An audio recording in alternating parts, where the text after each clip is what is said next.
As tendrils of mud and earth had risen up out of the trench and wrapped themselves around him, forcing themselves over his mouth and nose, choking the life out of him. As I watched, the mud dragged him down, deeper and deeper into the trench until he was entirely submerged. Then it rippled for a moment before settling, as if nothing had happened. The whole thing took a matter of seconds.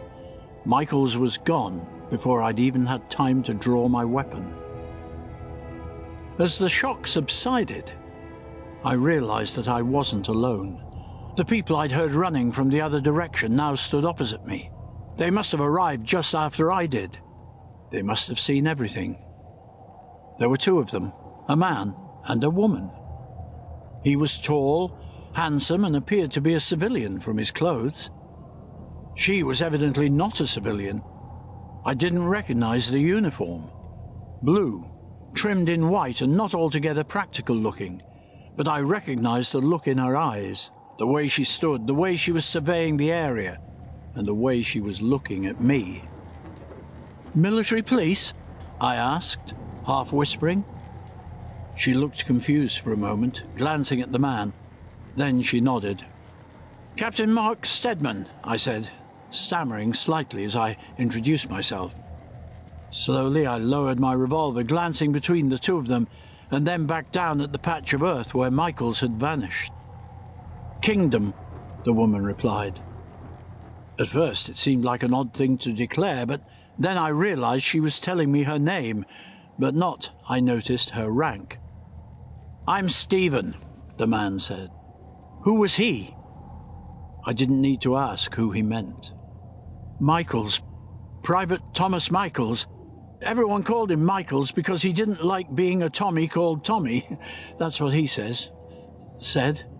That's what he said. Oh, God. Is this what happened to them? Is this what happened to all of them?" I lost myself at that point. I dropped my revolver. I could feel my legs shaking, but they didn't give way. Michaels, Peterson, Hodge, all the others. Had the earth taken all of them? Kingdom and Stephen exchanged glances.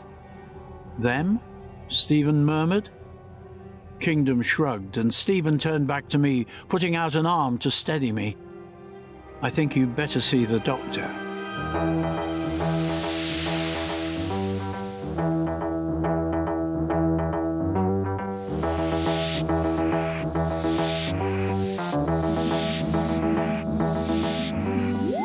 Doctor Who, Men of War by Justin Richards.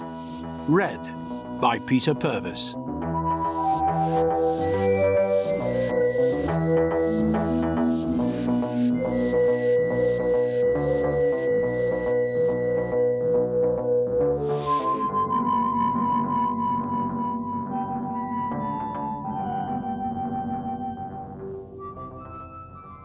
He couldn't have been a real doctor, or they'd have assigned him to a hospital, and there definitely wasn't one anywhere near our position.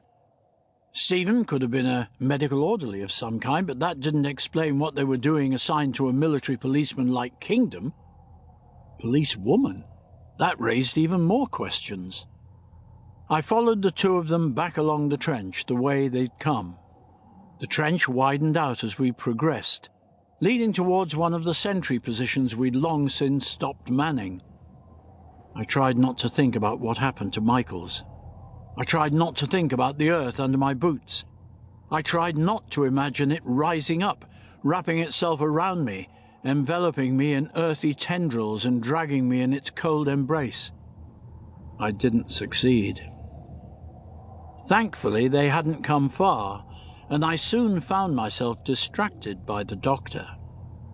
He was sat on a chair beside a large blue box that looked very out of place in a trench. It had the words, "Police Public Call Box," written across the top above the doors. But neither the chair nor the box seemed as out of place as the man himself. His hair was white, his face lined with age. He was clearly too old for service, but there was something more to him than that. Somehow, he seemed to be the antithesis of the war itself, an incarnation of absolute peace, as forceful as the total war raging in the world.